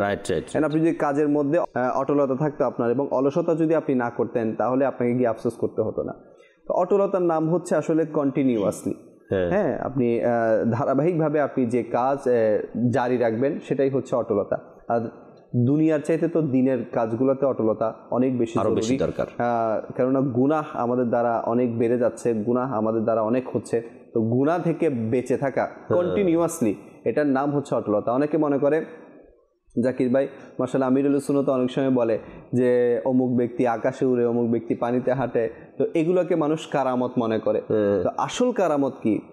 কিতাবের মধ্যে এসেছে যে আল ইস্তিকামাতু ফাওকাল কারামা, হ্যাঁ, অটলতাই হচ্ছে কারামতের চাইতেও বড়। যে ব্যক্তি অটল থাকবে সে কারামত প্রকাশ যেগুলো করে, আসলে যারা হাকিকাতান কারামত, সাহিবে কারামত, ওরা তো একদিকে, কিন্তু যারা বলে যে আমি অমুককে আকাশ উঠতে দেখেছি, অমুকের এই দেখেছি, সেই দেখেছি, আরে ভাই আপনি যদি অটল থাকেন, আপনি তার চাইতেও বেশি মর্যাদা সম্পন্ন। একজন সৈয়দি আলা হযরত রাহমাতুল্লাহ তাআলাকে জিজ্ঞেস করেছেন না যে হুজুর আপনার কাছ থেকে তো এমন কিছু দেখি না, আমি তো অমুক অমুক বাবার এটা শুনি, ওটা শুনি, অমুক ব্যক্তির এটা শুনি যে সে এটা করেছে, ওটা করেছে, আপনার তো এরকম কিছু দেখি না। তা আলা হযরত রিপিট কি করেছেন যে তুমি কি আমার কাছ থেকে ফরজ ওয়াজিব তো দূরে থাক, কোনো সুন্নত তো তরক করতে দেখেছো? বললেন না। কোনো মুস্তাহাব কাজ তরক করতে দেখেছো? তো এগুলোই হচ্ছে আসলে কারামত, এগুলোই হচ্ছে মানে কারামতের চাইতে বড়, অটলতাই হচ্ছে কারামতের চাইতে বড়। এই জন্য আমরা শুধু কারামতের পেছনে দৌড়াই না, কারামতের পেছনে না। আপনি যদি 5 ওয়াক্ত নামাজ, এটা তো পড়তেই হবে, প্রত্যেক প্রাপ্তবয়স্ক মুসলমানের উপর এটা ফরজ। আপনি 5 ওয়াক্ত নামাজের পাশাপাশি যেটা আপনার উপর ফরজ, যেটা আপনার উপর ওয়াজিব, এটার পাশাপাশি যদি আপনি নফল ইবাদত, যেটা কন্টিনিউ আপনি ধরে রাখবেন, সেটা যদি করতে পারেন, তাহলে কারামত সম্পন্ন যে ব্যক্তি আছে তাদের চাইতেও আপনি কম, মানে পিছনে থাকবেন না, আপনিও এগিয়ে যাবেন তাদের চাইতে। তো অটলতা এটা জরুরি। একজন আল্লাহর ওয়ালি খুব সুন্দর বলেছেন, ওনার নাম হচ্ছে হযরত আবু আলী জাওজানি রাহমাতুল্লাহি তাআলা। উনি বলেন যে অটলতা অবলম্বন করো, জি, কারামতের আকাঙ্ক্ষী হইও না। অনেকে বলে যে আমার যদি এই কারামত হতো, এই কারামত প্রকাশ পেত, আমি যদি কারামত সম্পন্ন হয়ে যেতাম। উনি খুব সুন্দর বলেছেন যে অটলতা অবলম্বন করো, কারামতের আশা করো না। কেননা তোমার নফস কারামত চাচ্ছে, কিন্তু তোমার রব অটলতা চাচ্ছে। হ্যাঁ হ্যাঁ হ্যাঁ, সুবহানাল্লাহ। কারামত এটা আল্লাহ চাচ্ছে না যে তুমি কারামত সম্পন্ন হয়ে যাও, তুমি অটলতার উপর এটা অটলতা থাকো, অটোমেটিক আল্লাহ তাআলা তোমাকে কারামত সম্পন্ন বানিয়ে দিবে। সুবহানাল্লাহ। তো আসলে অটলতা এটা আমরা ধরে রাখতে পারি না। তো কিতাবের মধ্যে আসলে অনেকগুলা ওয়ে, অনেকগুলা মেথড অটলতা ধরে রাখার বর্ণনা করা হয়েছে। তো ফার্স্ট যে নাম্বার বর্ণনা করা হয়েছে সেটা হচ্ছে দোয়া করা। আমাদেরকে আসলে দোয়া করতে হবে। জি, আমরা জানি যে দোয়া এটা হচ্ছে সকল মুসলমানের হাতিয়ার, সকল মুমিনের হাতিয়ার। তো আমরা যদি দোয়া করি, হে আল্লাহ আমি আজকে থেকে দরুদে পাক 50 বার পড়া শুরু করছি, আপনি মৃত্যু পর্যন্ত এটা জারি রাখার তৌফিক দান করেন। Right right right. হে আল্লাহ আমি আজকে থেকে ইশরাক চাষ শুরু করেছি, আপনি মৃত্যু পর্যন্ত আমার এটা জারি রাখার তৌফিক দান করেন। আসলে ইবাদতের তৌফিক তো আল্লাহ পাক থেকেই আসবে না। জি, অনেকে মনে করে, অনেক নামাজি, অনেক হাজি সাহেব মনে করে এটা আমার ক্রেডিট, আমি 5 ওয়াক্ত নামাজ পড়ি, মসজিদের প্রথম কাতার আমার ছুটে না, তাকবীরে উলা আমার ছুটে না, তাহাজ্জুদ আমার ছুটে না, এগুলো মানুষকে বয়ানা করে। আরে ভাই, তাহাজ্জুদ পড়া এটা তোমার কাবিলিয়ত না। তাহাজ্জুদ পড়ার যে ক্ষমতা, তাহাজ্জুদ পড়ার জন্য যে তৌফিক, সেটা তোমাকে রব দিয়েছে। Right right right. এখন এটা যদি আমি বলে বেড়াই তাহলে দেখা যাবে অহংকারও চলে আসে, দিখাওয়াও চলে আসে। অনেক সময় আমি 1 সপ্তাহ কন্টিনিউ করেছি মানুষকে বলার কারণে, হয়তো বা বদনজর লাগার কারণে বা আমার অহংকারের কারণে আল্লাহ আমাকে পরবর্তী থেকে সেটা তৌফিক ছিনিয়ে নিয়েছে, সেই ক্ষমতা আমার থেকে নিয়ে নিয়েছে। তো দোয়া করতে হবে যে আল্লাহ তুমি তৌফিক দাও, তোমার তৌফিক ছাড়া কখনো সম্ভব না। আমি তাহাজ্জুদ পড়বো, এটাও তোমার তৌফিকের কারণে। আমি ইশরাক চাষ পড়বো, এটাও তোমার তৌফিকের কারণে। আমি দরুদে পাক পড়বো, এটাও তৌফিকের কারণে। একজন ওলামা খুব সুন্দর বলেছেন, আপনি কিভাবে বুঝবেন যে আপনার দরুদ শরীফ কবুল হচ্ছে? আপনি কিভাবে বুঝবেন আপনার নেকি কবুল হচ্ছে? আপনি যদি একবার দরুদ পড়েন, পরবর্তী দরুদ যখন পড়বেন মনে করবেন আপনার আগের দরুদটা কবুল হয়েছে। সুবহানাল্লাহ। ওলামায়ে কেরাম এটা খুব সুন্দর বলেছেন। তো এজন্য আমরা যে কোনো কিছু যদি অটলতার সাথে করি তাহলে এটার মধ্যে ফায়দা আছে, আর এই অটলতা অর্জনই হবে দোয়ার মাধ্যমে। রব তাআলার কাছে দোয়া করি আমরা যে হে আল্লাহ তুমি আমাকে তৌফিক দান করো। এরপর আপনার নিয়ত সহি শুদ্ধ থাকতে হবে। নিয়ত যদি দিখাওয়া হয় যে আমি নামাজ পড়তেছি নামাজি বলার জন্য, আমি হজ করতেছি হাজি হওয়ার জন্য, আমি দরুদে পাক পড়তেছি মানুষের সামনে তসবিহ বের করে। আচ্ছা, অনেকের মানে আল্লাহ পাক ভালোই জানে, কিন্তু অনেকের এটা থাকে যে আমি তসবিহ বের করতেছি, মানুষ একটু আমার দিকে একটু যাতে মানে ধাবিত হয়, আমাকে একটু যাতে প্রশংসা করে, হ্যাঁ মাশাআল্লাহ আপনি তো অনেক দরুদ পড়েন, অনেক অনেক ইবাদত করেন, জিকির করেন। আরে ভাই না, হ্যাঁ আমি বলছি না যে কাউন্টার নিয়ে দরুদ পড়া, জিকির করা, তসবিহ পড়া এটা গুনাহের কাজ না। আপনার নিয়তের উপর ডিপেন্ড করবে, আপনি কোন নিয়তে পড়ছেন। আপনি যদি রবকে দেখানোর জন্য পড়েন তাহলে এটার মধ্যে আপনি অটল থাকবেন। আপনি যদি মানুষকে দেখানোর জন্য পড়েন আপনার কখনোই এটার মধ্যে অটল থাকতে পারবেন না। তো জাকির ভাই যেটা বলেছেন, মাশাআল্লাহ, আমরা যদি নিয়ত শুদ্ধ করতে পারি তাহলে ইনশাআল্লাহুল কারীম আমাদের কাজের মধ্যে যে অটলতা এটা থাকবে। আরেকটা হচ্ছে যে আমাকে শ্রেণীবিন্যাস করতে হবে। শ্রেণীবিন্যাস যেটা আমার উপর ফরজ, জি, এটা অবশ্যই করতে হবে। আগে সেটা সিরিয়ালে এটা আনতেই হবে। আপনি নফল না করেন আপনার জন্য প্রশ্নবিদ্ধ হবেন না, আপনি মুস্তাহাব না করেন প্রশ্নবিদ্ধ কিয়ামতের দিন হবে না, কিন্তু ফরজ এবং ওয়াজিবাত এবং সুন্নাতে মুআক্কাদা এগুলোর ব্যাপারে আপনাকে প্রশ্ন করা হবে কিয়ামতের দিন। তাহলে আপনাকে শ্রেণীবিন্যাস করতে হবে। অনেকে দেখবেন যে রাতভর কিয়ামুল লাইল করতে করতে তার ফজরের নামাজ ছুটে যাচ্ছে, নফলের পেছনে দৌড়াতে গিয়ে তার কোথায় ফরজ হচ্ছে। আচ্ছা, আল্লাহ না করুক অনেকে দিনী মাহফিলে, আমি দিনী মাহফিলকে খারাপ বলছি না, দিনী মাহফিলে অংশগ্রহণ করে, এখন এত টাইম পর্যন্ত সে সেখানে অবস্থান করে যে তার ফরজ ছুটে যাচ্ছে, ফজর চলে যাচ্ছে, ঘুমের মধ্যে চলে যাচ্ছে, সে দিনী মাহফিল থেকে এসে ঘুমিয়ে যাচ্ছে, মনে করছে যে 1 ঘন্টা ঘুমিয়ে আমি হয়তো উঠে যাব, 2 ঘন্টা ঘুমিয়ে। এটা তো হয় না, এটা তো অনেক সময় হয় না, কেননা বান্দার বডির একটা বিষয় আছে, শরীরের একটা ধারণ ক্ষমতা আছে যে আমি কতটুকু লোড নিতে পারবো। হ্যাঁ, আপনি যদি দিনী মাহফিলে অবস্থান করেন এবং রাত জেগে আপনি ফজরটা পরে ঘুমান তাহলে দিনী মাহফিলে যান, সমস্যা নাই, কিন্তু আপনাকে বুঝতে হবে যে আমি এখানে যাওয়ার কারণে আমার কি ফরজ ছুটে যাবে কিনা, কতক্ষণ আমি এখানে থাকতে পারবো আর কতটুকু টাইম ঘুমাতে পারলে আমি ফজর পড়তে পারবো। বেশক তো এটা আমাকে রাখতে হবে। যেমন আমরা মাশাআল্লাহ দাওয়াত ইসলামের কথাই বলি যে দাওয়াত ইসলামের অনেক দিনই মাহফিল হয়, 10টা 11টা পর্যন্ত হয়, আলহামদুলিল্লাহ। কেন হয়? এটা একটাই কারণ, যাতে আমাদের ফরজ না ছুটে, আমাদের ফজরের নামাজটা যাতে না ছুটে। হ্যাঁ, আমরা অনেক সময় বড় রাতগুলোতে পুরো রাত ব্যাপী করি, ফজর পর্যন্ত করি, ফজর আমাদের সেশনই থাকে ফজর পর্যন্ত, যাতে কারো ফজরটা না ছুটে। তো আমাদেরকে এরকম মন মাইন্ডের হতে হবে। আমরা যাই করি না কেন, আপনি ভালো কাজ করছেন, মাহফিলের আয়োজন করছেন বা দিনই মজলিসের ইন্তজাম করছেন, তো আপনাকে খেয়াল রাখতে হবে আপনি কোনটাকে প্রাধান্য বেশি দিবেন, আপনি নফলকে প্রাধান্য দিবেন নাকি ফরজকে প্রাধান্য দিবেন। তো এরপর ওয়াজিবাদের বিষয় আছে। আপনি অনেক সময় ঈদের নামাজগুলো আমাদের জন্য ওয়াজিব, কিন্তু অনেকে পড়েই না, মনে করে এগুলো না পড়লেও চলবে। ঈদের নামাজ আমাদের জন্য ওয়াজিব, এত একটা গুরুত্ব দেয় না, অথচ তারা ওই যে অনেকে ঈদের দিন বিভিন্ন ঘরোয়া কাজকর্মে ব্যস্ত হয়ে যায়, আবার কুরবানি ঈদের দিন অনেকে আবার অনেকে এই দিনের এই সময়তে, অথচ ঈদের নামাজ বা ঈদগাতে যাওয়ার ব্যাপারে ফজিলতের কথা আসছে, অনেকে এই টাইমটাতে তো ঘুমের মধ্যে কাটায়, কারণ সারা রাত গুনাহের আড্ডায় ছিল, আল্লাহ তাআলার নাফরমানির কাজে ছিল। এরপরে যেই টাইমটাতে নেয়ামত পাওয়ার কথা, যে টাইমটাতে ক্ষমা পাওয়ার কথা, চাওয়ার কথা, এই টাইমটাতে সে ঘুমে আছে। আমাদেরকে আসলে শ্রেণীবিন্যাস করতে হবে যে আমাকে কোন কোন কাজগুলা আমাকে গুরুত্বের সাথে করতে হবে, যেটা ফরজ সেটা অবশ্যই করতে হবে, যেটা ওয়াজিবাত সেটা অবশ্যই করতে হবে, যেটা সুন্নাতে মুআক্কাদা এটাও শরীয়তের মধ্যে কার জন্য ছাড় আছে, কার জন্য করতে হবে এটা শরীয়ত বলে দিয়েছে, তো এটাও আমাদেরকে নজরে আনতে হবে। এরপর যে বিষয়টা, যদি আমরা অটল থাকতে চাই, অটলতা আমাদের মধ্যে আনতে চাই, তাহলে আমাদেরকে মধ্যম পন্থা অবলম্বন করতে হবে। যেটা জাকির ভাই বলেছেন যে আপনি একদিন 50 বার পড়েছেন, এরপর দিন 5 বারও পড়েন নাই দরুদ শরীফ, তাহলে এটার নাম মধ্যম পন্থা না। আপনি যেমন দরুদে পাকের অনেক ছোট ছোট দরুদে পাকের ফজিলত আছে। আল্লাহ রাসূল সাল্লাল্লাহু আলাইহি ওয়াসাল্লাম ইরশাদ করেছেন যে ব্যক্তি সকালে 10 বার সন্ধ্যায় 10 বার দরুদে পাক পাঠ করবে, কাল কিয়ামতের দিনে আমি তার জন্য সুপারিশ করব। সুবহানাল্লাহ। এখন এটাকে আপনি কন্টিনিউ রাখেন না ভাই, একটা অল্প এটাকে কন্টিনিউ রাখেন, আর এটা যদি আপনার মকবুল হয়ে যায় তাহলে কাল কিয়ামতের দিন সুপারিশ, যেটাই সবার কাম্য হবে। জি জি জি, কিয়ামতের দিন সুপারিশ ছাড়া আর কারো কোনো কিছু কাম্য হবে না। আপনি আর কিছু চাইবেনই না। এখন তো দুনিয়াতে আছে আমি ঘর বাড়ি চাচ্ছি, বিল্ডিং চাচ্ছি, অর্থ চাচ্ছি, সম্পদ চাচ্ছি, ওখানে ওইটা ছাড়া আর কিছু চাওয়া মানে আপনার জবানে আসবে না, খেয়ালেও আসবে না। তো যেটা আপনি কিয়ামতের দিন পাওয়ার আশা করতেছেন, এটা যদি আমি দুনিয়াতে থাকা অবস্থায় ওই আমলের মাধ্যমে অটল থাকতে পারি, তাহলে তো আমার অর্জন হয়ে যাবে। তো এই জন্য আল্লাহ রসুলের অনেকগুলো দরুদে পাক আছে, আমি দরুদে পাক পড়তে নিরুৎসাহিত করছি না। যারা 1000 বার পড়তে পারেন ডেইলি পড়েন, যারা 500 বার পড়তে পারেন তারা ডেইলি পড়েন, 313 বার পড়তে পারেন ডেইলি পড়েন, কিন্তু যাদের অটল থাকা হয় না, আপনি 10 বার পড়েন, আপনি 3 বার পড়েন, ওই যে হাদিসে পাক কম করেন কিন্তু কন্টিনিউ। এই জন্য এরপর কোরআনে পাকের যেটা আমার হুজুর বলেছেন যে অনেকে মাশাআল্লাহ অনেকে ফজরের নামাজের পর কোরআনে পাক পড়ে, 1 পৃষ্ঠা পড়ে, 2 পৃষ্ঠা পড়ে, 1 রুকু পড়ে, আধা রুকু পড়ে। তো আমরা যদি এটাকে মানে কি করি, মধ্যম পন্থা অবলম্বন করি যে না আমি আগামী 1 মাস 1 পৃষ্ঠা করেই পড়বো, রাইট। এরপর গিয়ে দেখবেন আপনি 2 পৃষ্ঠা পড়তেছেন, এরপরে 2 মাস আপনি পড়লেন যে না আমি 2 পৃষ্ঠা করেই পড়বো, এরপরের মাস এটা আপনার বাড়বে। যে আপনি একদিনে যদি বলেন যে না আজকে আমি 5 পারা পড়ে ফেলবো, কালকের দিন আপনি কোরআন খুলবেনও না, এটার নাম অটলতা না। ফয়েজ পাবেন না, বরকত পাবেন না। একদিন হয়তো আপনার অনেক নেকি হবে, কিন্তু এরপর থেকে তো আপনি কোরআন থেকে দূর হয়ে যাচ্ছেন, ফয়েজ থেকে দূর হয়ে যাচ্ছেন, বরকত থেকে দূর হয়ে যাচ্ছেন। সর্বশেষ যে পয়েন্ট এখানে আলোচনা করা হয়েছে অটল থাকার জন্য, সেটা হচ্ছে বুজুর্গানে দ্বীনদের জীবনী পড়তে হবে, তারা কেমন কষ্ট করেও দিনের উপর অটল ছিল। হ্যাঁ, একটা ঘটনা এসেছে যে একবার আমিরুল মুমিনিন হযরত ওমর ফারুক আজম রাদিয়াল্লাহু তাআলা আনহুর দৃষ্টি হযরত হাব্বাব রাদিয়াল্লাহু তাআলা আনহুর পিঠের উপর পড়লো।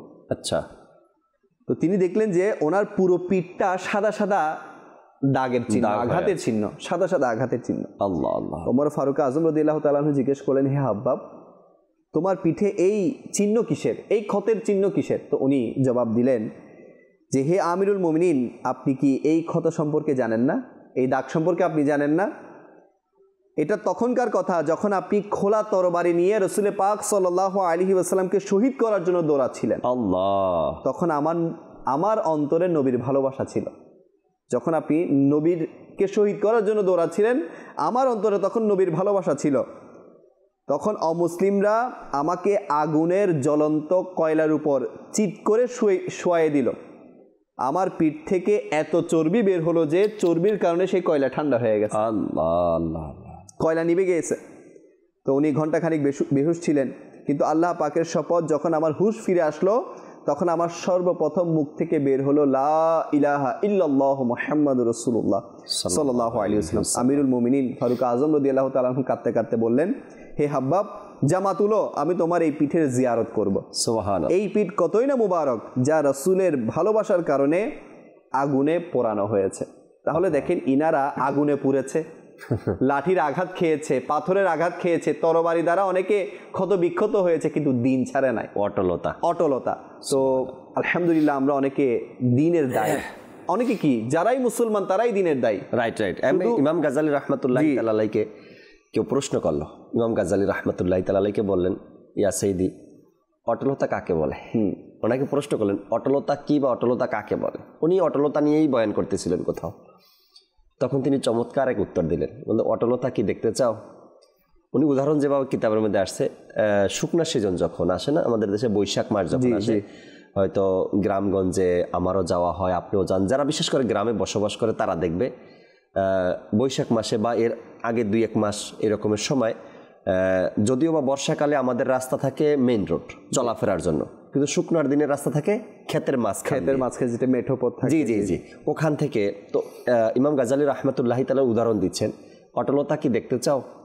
এই যে মানুষ হাঁটা চলা করার কারণে ক্ষেতের মাঝখানে যে চিহ্ন পড়েছে, ঘাসগুলো মরে গিয়েছে, শুকনো মাটিগুলো দেখা যায়, কতটুকু রাস্তা লিয়াকত ভাই দেখছেন কিনা আমি জানি, ওটাকে কি বলে চট্টগ্রামের ভাষায়? একটা তো লাইল যেটা মানুষ বানায় ক্ষেতের পানি জমানোর জন্য, ওটা ওখানে আইল বলি আর কি, আইল, হ্যাঁ আইল বলে, এরকমের কিছু বলে, সীমানার মতো করে, হ্যাঁ হাঁটার রাস্তা, ওটা হাঁটার রাস্তা, আবার পানি জমানোর জন্য। আরেকটা হলো শুকনার দিনে ওটা দিয়ে চলে না, মানুষ সোজা চলে, আচ্ছা সোজা চলে, আর এটার চলার কারণে মানুষ এখানে মাছ যেই পথ দিয়ে চলে, যতটুকু রাস্তা দিয়ে, এতটুকু রাস্তা আপনার ঘাস থাকে না, এখানে পুরো ঘাস মরে যায় এবং মাটিগুলো স্পষ্ট সাদা মাটি দেখা যায়। ইমাম গাজালি রাহমাতুল্লাহি তাআলা বলেন অটলতা এটার নাম। যখন তুমি নিজেকে অটল রাখবে তো জলে পুরে ছাই হয় এমন তোমাকে স্পষ্ট দেখা যাবে, এটার নাম অটলতা। মানুষ এই রাস্তা দিয়ে হাঁটতেছে অটলতার সাথে, চলতে চলতে চলতে চলতে কাঁচা ঘাস, সবুজ ঘাস, এটা একসময় মারা গেছে, মারা যাওয়ার পরে মানুষের পায়ে চলতে চলতে এখানে পাওয়া হাঁটতে হাঁটতে এমন একটা সময় চলে আসছে ঘাসের নাম নিশানাও নেই এই রাস্তাটুকুর মধ্যে, যতটুকু দিয়ে তারা হাঁটে। তো আসলে যেটা বলছিলাম যে আসলে দিনের কাজ করতে গিয়েও না আমরা অনেক সময় অনেক ধরনের টর্চারের শিকার হয়। এখন তো আসলে ওইরকম কেউ তরবারি নিয়ে আমাদেরকে মারতে আসে না, বা আমাদেরকে হয়তো বা 2-1টা কটূক্তি কথা বলেই ফেলে, বা অনেকে অনেক ধমক দিয়ে ফেলে, অনেকে হতাশ হয়ে যায়। না, যদি আমরা দিনের দাওয়াত দেওয়ার ক্ষেত্রে অটল থাকতে পারি তাহলে দেখবেন ইনশাআল্লাহুল করিম আমার দ্বারা একদিন না একদিন দিন ইসলামের এমন শামা, এমন আলো প্রজ্বলিত হবে যেটার দ্বারা ইনশাআল্লাহ অসংখ্য মুসলমান হেদায়েত প্রাপ্ত হয়ে যাবে। এটা আল্লাহ পাকের দয়ায়।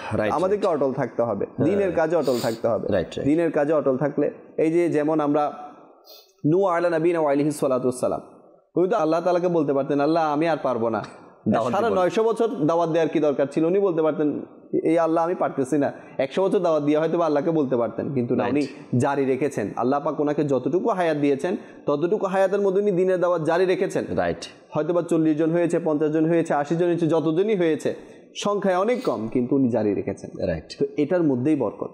যদি আমরা জারি রাখি, যদি আমরা অটল থাকি, ইনশাআল্লাহ এটার মধ্যে বরকত, ধারাবাহিকতা আমরা বজায় রাখি। নুরুল আমিন ভাই অনুরোধের কালাম ছিল 3-4টা সম্ভবত, 1-2 পংক্তি করে শুনিয়ে দিন আমাদেরকে, এরপর শেষ কিছু কথা বলবো দর্শকের সাথে। আল্লাহ চায়। জি। আমারি মনে বাসনা শুধু দেখবো মদিনা, আমারি মনে বাসনা শুধু দেখবো মদিনা, আমারি মনে বাসনা শুধু দেখবো মদিনা, গিয়ে সেথায় হৃদয় ব্যথা দেখাবো আমি তারে, আমারি মনে বাসনা, তিনি যদি দিবেন দয়ার নজর পানে, তিনি যদি দিবেন দয়ার নজর পানে, চোখের দারায় বইবে নদী, আল্লাহ চোখের দারায় বইবে নদী, হয়তো বীর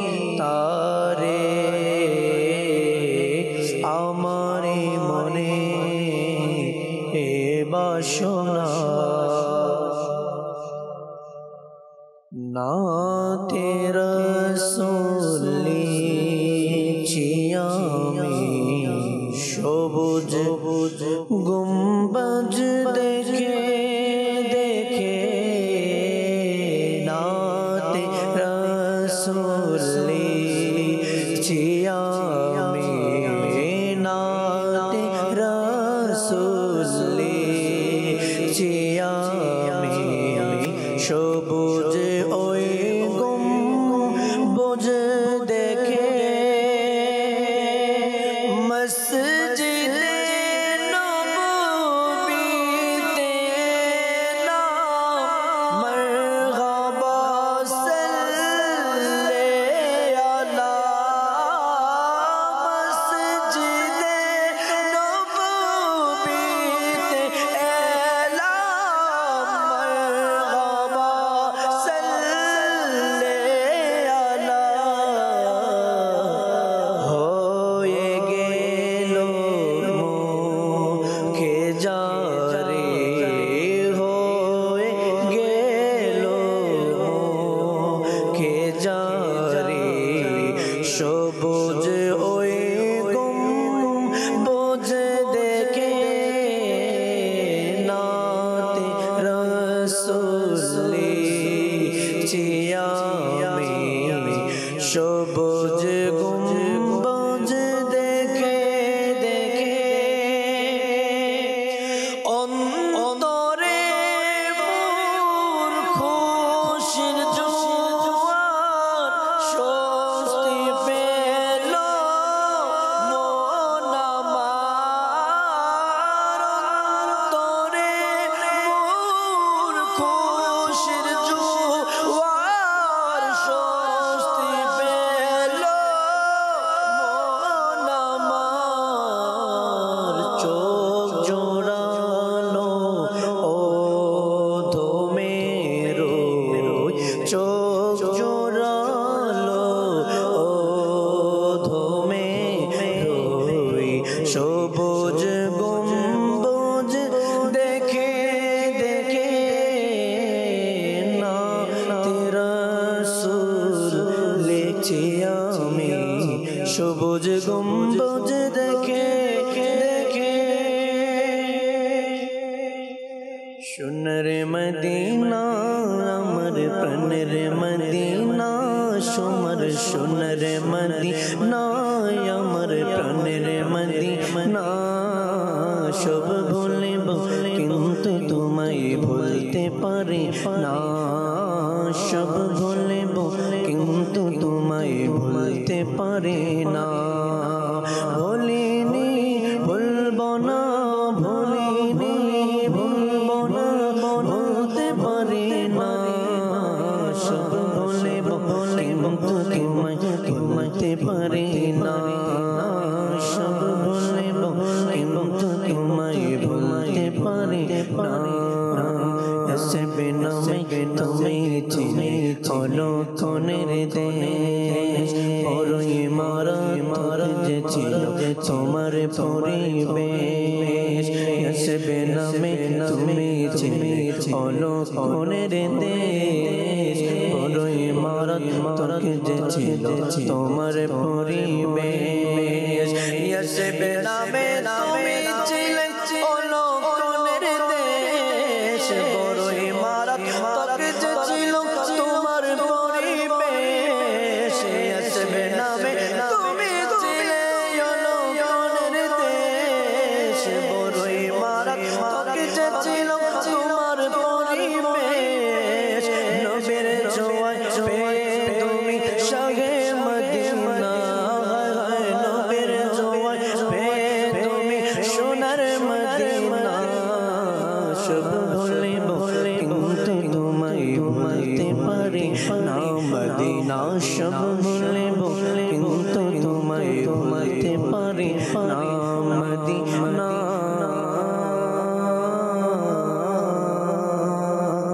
মদিনা মদিনা সব ভুলিব কিন্তু তোমায় ভুলতে পারি না সব বলিব কিন্তু তোমায় বলতে পারি না। সুবহানাল্লাহ, সুবহানাল্লাহ। আল্লাহ পাক আমাদেরকে বোঝা আর আমল করার তৌফিক দান করুক। আপনাদের অনুরোধের কালামগুলো আমরা শুনতেছিলাম, আর দেখতে দেখতে সময়ও অনুষ্ঠানের শেষের দিকে, অবশ্যই সালাতু সালামের দিকে যাব আমরা একটু পরেই। অটলতা নিয়ে কথা বলছিলাম ইবাদতে, ইস্তেকামাত নিয়ে কথা বলছিলাম ইবাদতের। আজ যদি দেখি আল্লাহ তাআলার দয়া, আলহামদুলিল্লাহ, বাংলাদেশে এমন কোনো শহর বা জায়গা নেই যেখানে মসজিদের অভাব আছে। জি, কিন্তু আফসোস হলেও এটাই সত্য যে নামাজির অভাব আছে, ইবাদতকারীর অভাব আছে। যখন এক মসজিদ থাকার পরেও আর পাশের মহল্লাতে দ্বিতীয় মসজিদ করছে মানুষ, কেন করছে? হয়তো এই মহল্লাতে এত বসতি, এত মানুষ, এখন দ্বিতীয় মসজিদ আবার প্রয়োজন। ওই হিসাবে ইবাদতকারী কোথায়? শুধু তাই নয় হুজুর, আবাদি হোক না হোক, আপনি দেখবেন একটা মসজিদ থেকে আরেকটা মসজিদের দূরত্ব পায়ে হেঁটে গেলেও 2-3 মিনিট, এরকমও পাশাপাশি মসজিদ আছে। এমন আছে হুজুর, আমার জানা মতে যে শহরে আমি বড় হয়েছি, এক জায়গাতে দাঁড়াবেন আপনি, হাতের চতুর্দিকে যেতে লাগবে 40 সেকেন্ড। মানে ডানে যাবেন 40 সেকেন্ডের মাথায় মসজিদ, বামে যাবেন 40 সেকেন্ডের মাথায় মসজিদ, সামনে পর 40 সেকেন্ডের মাথায় মসজিদ, পিছনে 40 সেকেন্ডের মাথায়, এমনও জায়গা আছে। তাহলে এটা আমাদেরকে কি মেসেজ দিচ্ছে? হ্যাঁ, আমাদেরকে মেসেজ দিচ্ছে যে আমাদের মসজিদের সংখ্যা বাড়ছে কিন্তু মুসল্লির সংখ্যা বাড়ছে না। ইবাদতে আমাদের অটলতা নেই। অথচ আমাদের পূর্বের যারা আসলাফ ছিল ওনারা কেমন ইবাদতে অটল ছিল। বলা হচ্ছে যে আমিরুল মুমিনিন হযরত ওসমান গনি রাদিয়াল্লাহু তাআলা আনহু, উনি ইবাদতের মধ্যে এত বেশি অটল ছিলেন যে পুরো এক রাকাতেই উনি কোরআনে পাক খতম করে দিতেন, পুরো এক রাকাতে।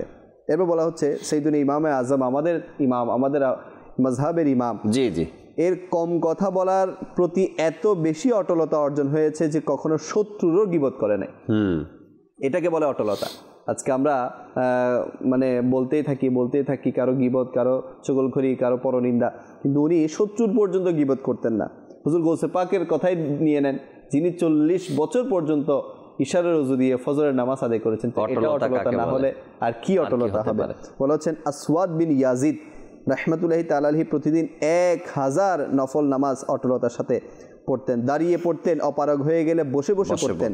এবার বলা হচ্ছে যে ইমাম আহমদ বিন হাম্বল, আরেকজন মাযহাবের ইমাম, উনি রাত জাগতেন এবং কান্নাকাটি করতেন, প্রতিদিন 300 রাকাত নফল নামাজ পড়তেন এবং তিনি 5 বার হজ করেছেন, এর মধ্যে তিনি পায়ে হেঁটে 3 বার করেছেন। সুবহানাল্লাহ, সুবহানাল্লাহ। এভাবে যদি আমরা দেখি যে আবু কালাবা হযরত আব্দুল মালিক রাক্কাশী রাহমাতুল্লাহি তাআলা আলাইহিমা প্রতিদিন 400 রাকাত নফল নামাজ আদায় করতেন। বিলাল বিন সাআদ বিন তামিম আশআরি রাহমাতুল্লাহি তাআলা আলাইহি প্রতিদিন 1000 রাকাত নফল নামাজ আদায় করতেন। তাহলে দেখেন এই যে ওনাদের এত ইবাদতের প্রতি অটলতা, ওনারা কিভাবে পেরেছেন? আপনি কি আজকে রাতেই 1000 নফল নামাজ পড়তে পারবেন? সম্ভব না।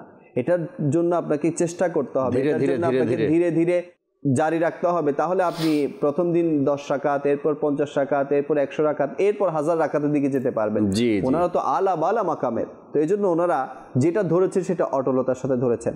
আর জাকির ভাই, অটলতার পথে, ইবাদতে অটলতার পথে বাধা কি? আমাদের জন্য বাধা কি কি দাঁড়ায় সেটাও আমাদের আসলে জানা দরকার। বলা হচ্ছে যে আমরা অটল থাকি না, সর্বপ্রথম যেটা বিষয় সেটা হচ্ছে ইলমে দিন না থাকার কারণে। যদি আমাদের কাছে ইলমে দিন থাকে তাহলে আমরা ইবাদতে অটল থাকতে পারবো, আমরা ফরজ নামাজের প্রতি অটল থাকতে পারবো, আমরা ওয়াজিবাদের উপর অটল থাকতে পারবো, আমরা সুন্নাতে মুআক্কাদার উপর অটল থাকতে পারবো। এবার বলা হচ্ছে মসজিদের উপস্থিত হওয়াতে দ্বিধা করা, যেটা আপনি বললেন যে মসজিদে আমরা যেতে চাই না, মসজিদ ফুলফিল হয় না। তো বলা হচ্ছে যে মসজিদে যেতে যদি আমরা দ্বিধাবোধ করি তাহলে আমাদের অটলতা আসবে না। জিহ্বার হিফাজত না করা, যদি আমরা জিহ্বার হিফাজত না করি আমরা ইবাদতে ইস্তেকামত থাকতে পারবো না। মনে রাখবেন জাকির ভাই, অনেক সময় জিহ্বার অপব্যবহারের কারণে ইবাদতের তৌফিক ছিনিয়ে নেওয়া হয়। আপনার দিলের নূর চলে যায়, তো আপনি দিলের নূর যখন চলে যাবে আপনার ইবাদতে মন লাগবে না। আপনি একদিন পড়লেন, 2 দিন পড়লেন, ইবাদত অনেক বেশি করলেন, কিন্তু যখন ওই আপনার গুনাহের সিলসিলা এটাও জারি আছে, আপনার ইবাদত আর ভালো লাগবে না। এবার বলা হচ্ছে যে গুনাহের মাধ্যমে নিজের প্রাণের প্রতি, কলবের প্রতি, নফসের প্রতি অবিচার করা হলে অটলতা পাওয়া যায় না।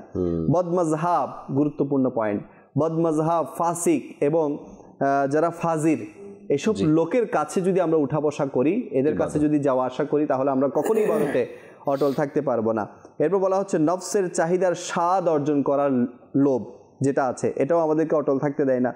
ভোগান্তি ও দুঃখ কষ্টে ধৈর্য ধারণ না করলে এটাও আমাদেরকে অটলতা থেকে দূরে সরিয়ে দেয়। আল্লাহ পাকের রহমতের প্রতি নিরাশ যদি আমরা হয়ে যাই, তাহলে আমরা অটল থাকতে পারবো না। দীর্ঘ আশা করা আর অটলতার পথে সবচেয়ে বড় যেটা প্রতিবন্ধক, সেটা হচ্ছে দুনিয়ার প্রতি ভালোবাসা। আহা, যার মধ্যে দুনিয়ার ভালোবাসা বেশি হয়ে যাবে না, সে আর অটল থাকতে পারবে না। ইবাদতে অটল থাকতে পারবেন। দেখবেন অনেক সময় যারা গরিব থাকে তারা অনেক ইবাদত করে, হঠাৎ যখন তাদের কাছে মাল আসা শুরু করে, ধন আসা শুরু করে, হঠাৎ অনেক বড় লোক হয়ে যায়, তারা ওই কই তাহাজ্জুদ, কই আর কিছুই থাকে না। রাইট। দুনিয়ার প্রতি ভালোবাসা বোঝা গেল এটাও অটলতার এক বাধা হয়ে দাঁড়ায়। আল্লাহ তাআলা আমাদেরকে দুনিয়ামুখী না হয় ইবাদতমুখী যদি আমরা হতে পারি, আল্লাহ তাআলা সেই তৌফিক আমাদেরকে দান করুন। দর্শক, আল্লাহ চাই আগামী পর্বগুলোতে আবারও নতুন কিছু বিষয় নিয়ে আপনাদের সামনে উপস্থিত হওয়ার চেষ্টা করব। ততক্ষণ মাদানী চ্যানেলের সাথেই থাকুন। আসুন আমরা যে যেখানে আছি দাঁড়িয়ে সালাতু সালাম পাঠ করি। ইয়া নবী সালাম আলাইকা, ইয়া রাসূল সালাম আলাইকা, ইয়া হাবিব সালাম আলাইকা, সালাওয়াতুল্লাহ আলাইকা। আপনি যে নূরের নবী, নিখিলে ধেনের ছবি, আপনি না এলে দুনিয়ায় আধারে ডুবি তো শোবি। ইয়া নবী সালাম আলাইকা, ইয়া রাসূল সালাম আলাইকা, ইয়া হাবিব সালাম আলাইকা, সালাওয়াতুল্লাহ আলাইকা। মুস্তাফা জানে रहमत पेला को सलाम, शम्ए बज़ में हिदायत पे लाखों सलाम।